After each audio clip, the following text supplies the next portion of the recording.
আসসালামু আলাইকুম রহমতুল্লাহি ওবরকাতুহু। সম্মানিত দর্শক, স্বাধীন বাংলাদেশে যে কয়টি ঐতিহাসিক ট্র্যাজেডি বা দুঃখজনক ঘটনা ঘটেছে, হত্যাকাণ্ড যেটিকে ম্যাসিভ কিলিং বলা হয়, সেই কিলিংগুলোর মধ্যে বিডিআর হত্যাকাণ্ড সবচেয়ে গুরুত্বপূর্ণ, সুদূর প্রসারী এবং আমাদের যে ন্যাশনাল ফ্ল্যাগ, জাতীয় পতাকা, জাতীয় ঐতিহ্য এবং ন্যাশনাল সেফটি অ্যান্ড সিকিউরিটি, জাতীয় যে নিরাপত্তা, এই বিষয়গুলো যতটা ঝুঁকির মধ্যে পড়েছিল বিডিআর হত্যাকাণ্ডের মাধ্যমে, অমনটি আর দ্বিতীয়বার ঘটেনি বাংলাদেশে। আপনারা যারা বাংলাদেশ সম্পর্কে খোঁজ খবর রাখেন এবং সীমান্তে যারা বসবাস করেন, তারা সকলেই জানেন যে বিডিআর আমাদের অত্যন্ত গর্বের একটি জাতীয় প্রতিষ্ঠান ছিল। সেনাবাহিনী যুদ্ধ করার জন্য প্রস্তুতি নিত বা প্রস্তুত রয়েছে দেশ রক্ষার জন্য, কিন্তু রেগুলার ফোর্স হিসেবে আমাদের সীমান্তে বিডিআরের যে পোশাক, তাদের যে ট্রেনিং, তাদের যে রিক্রুটমেন্ট এবং প্রতিপক্ষের জন্য তারা যেভাবে অতন্ত্র প্রহরী রূপে দেশের স্বার্থ রক্ষা করেছেন, ওটি ইতিহাসে অমর হয়ে আছে, অক্ষয় হয়ে আছে। বিডিআর নিয়ে আমার ব্যক্তিগত অভিজ্ঞতা সুখে দুঃখে মেলানো। প্রথমত, আমি যখন ঢাকা কলেজে পড়ি, তখন দীর্ঘ সময় আমি পিলখানাতে ছিলাম, বিডিআরের ভিতরে ছিলাম।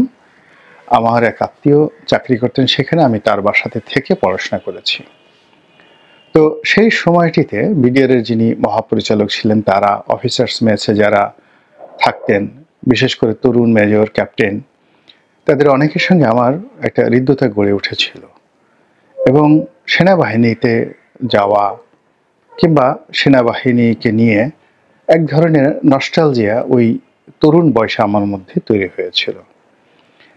বিডিআরের মধ্যে যারা পুলিশের দায়িত্ব পালন করতেন, গেটে যারা দাঁড়ানো থাকতেন, কিংবা সকালে যারা প্যারেড করতেন, বা অন্য যে সকল দায়িত্বে ৮০-র দশকের শুরুতে যারা ওই পিলখানাতে কর্মরত ছিলেন, তাদেরকে আমি নিজের চোখে দেখেছি এবং আমার হৃদয়ে একটা স্থির চিত্র ভেসে ওঠে।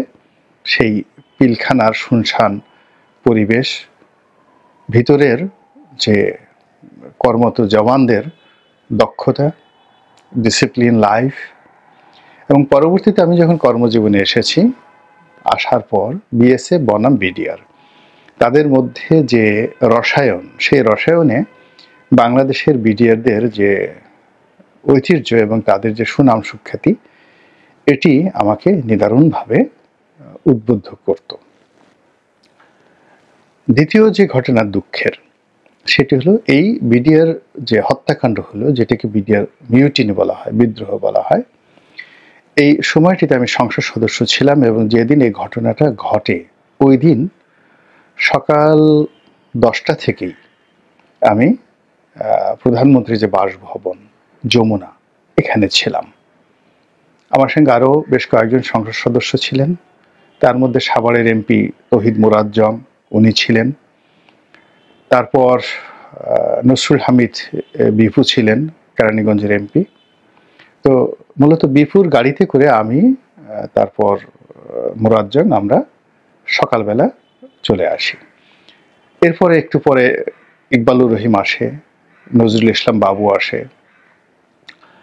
তারপরে রুহি, যেটা আছে রুহি, নেত্রকোনার এক সংসদ সদস্য, উনি আসেন। এরপরে প্রধানমন্ত্রীর যে আর এক আত্মীয় আছেন, মাহবুব গিনি, উনিও আসেন। এ কজনই ছিল।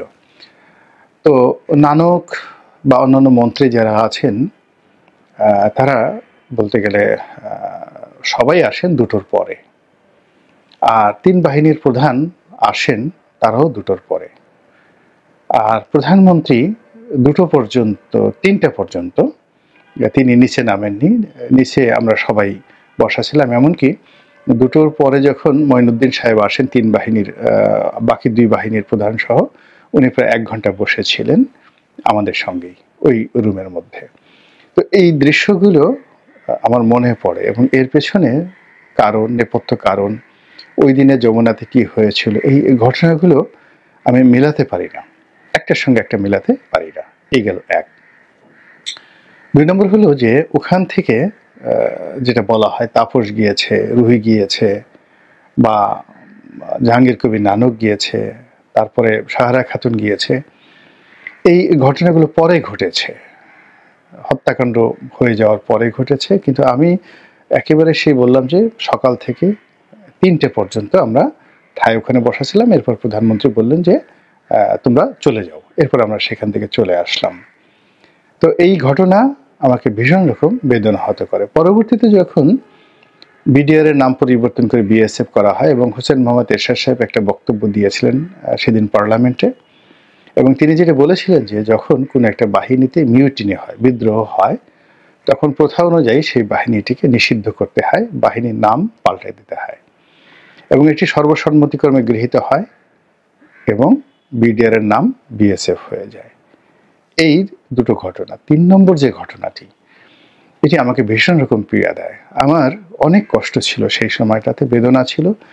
কিন্তু বিডিআর সদস্যদের বা জওয়ানদের যে কষ্ট, সেই কষ্টর যে বহর পরিধি, এর তুলনায় আমার কষ্ট পানি হয়ে যায়। আমি যখন কাশিমপুর জেলখানাতে ছিলাম, সেখানে প্রায় ৬ থেকে ৭০০ বিডিআর জওয়ান, তাদের বিচার হচ্ছিল এবং অনেকে সাজাপ্রাপ্ত হয়েছিলেন এবং তারা ওখানে বিভিন্ন রকম অড কাজ করতেন।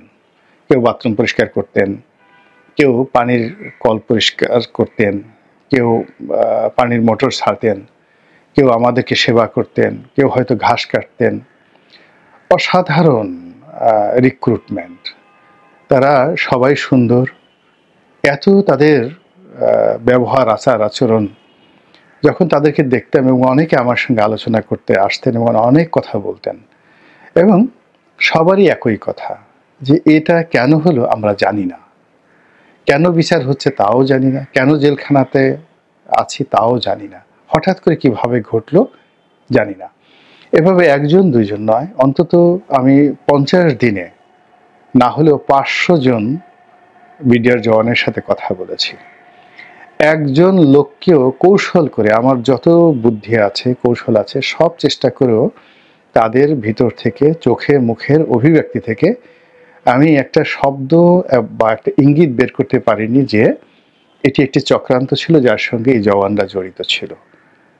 মনে হচ্ছে একটা পাতানো খেলা, পাতানো ফাঁদে তারা সবাই পা দিয়েছেন।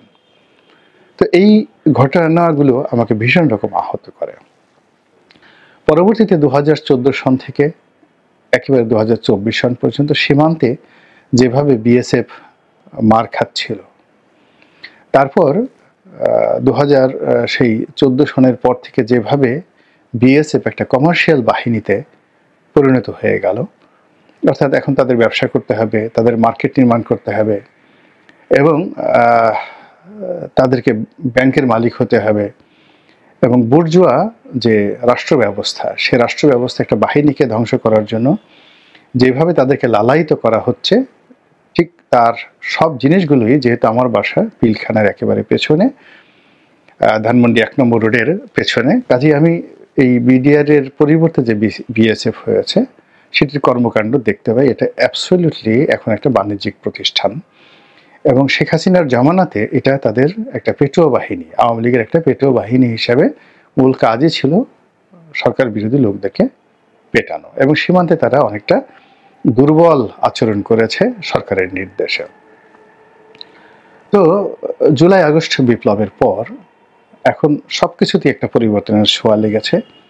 বিডিআর যে বিদ্রোহ, সেই বিদ্রোহ নিয়ে তদন্ত কমিটি গঠিত হয়েছে, কমিশন গঠিত হয়েছে, এবং সেখানে আমার অত্যন্ত প্রিয় একজন মানুষ, মেজর জেনারেল ফজলুর রহমান, যিনি বাংলাদেশ মিলিটারির ইতিহাসে সেই বৌমারি যুদ্ধের অধিনায়ক হিসেবে সর্বজন শ্রদ্ধেয়, এবং শুধু তাই নন, চমৎকার কথা বলেন, লেখাপড়া জানেন এবং যথেষ্ট সাহসী।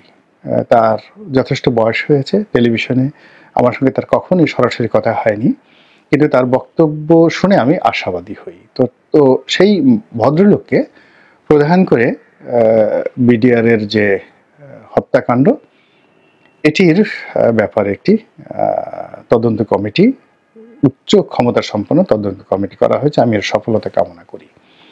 একজন নাগরিক হিসেবে আমি যেটা চাই সেটা হলো আমার বিএসএফ, বিজিবি দরকার নেই। বিএসএফ এর সাথে নাম মিলিয়ে বিএসএফ দরকার নেই, বিজিবি দরকার নেই। বিএসএফ এর সাথে তাল মিলিয়ে বিজিবি। বর্ডার গার্ড, গার্ড মানে চকিদার, চকিদার মনে হয়। আমার কাছে বাংলাদেশের রাইফেলস সেই বিডিআর নামটি আমি চাই। কেন চাই? এর কারণ হলো ওই যে পার্লামেন্টে আলোচনা হয়েছিল যে একটা বাহিনী যখন বিদ্রোহ করে বা মিউটিনি হয় সেখানে নামটা পাল্টে দেওয়া হয়। এখানে আসলে কোনো বিদ্রোহ হয়নি। এখানে একটা চক্রান্ত হয়েছে, একটা নাটক হয়েছে এবং সেই নাটকে আত্মাহুতি দিয়েছে। এবং আমার বাড়িটি ধানমন্ডিতে, আমার বাড়িটি একেবারে বিডিআরের লেকের পাড়ে, ঢাকা কলেজের পেছনের একেবারে শেষ বাড়িটি। ফলে আমি ব্যালকনিতে দাঁড়িয়ে ওই দিন সব দেখেছি, আর্তচিৎকার শুনেছি এবং ওই রাতে, অর্থাৎ আগের রাত্রে এবং তার পরের রাতে যা কিছু হয়েছে চাক্ষুষ দেখার সুযোগ হয়েছে। দ্বিতীয়ত আমি পার্লামেন্টেও ছিলাম এবং প্রধানমন্ত্রীর বাসভবনও ছিলাম। তো কাজেই কোনো অবস্থাতে এটাকে আমার কাছে মিউটিনি মনে হয়নি, যার কারণে নামটা পাল্টাতে হবে। দ্বিতীয়ত যে কর্মকর্তারা, বিশেষ করে যে জওয়ানরা চাকরি হারিয়েছেন, তাদের মধ্যে যারা দায়ী অবশ্যই তাদের বিচার হবে, আর যারা নির্দোষ তাদেরকে পুনর্বাসিত করতে হবে, ক্ষতিপূরণ দিতে হবে।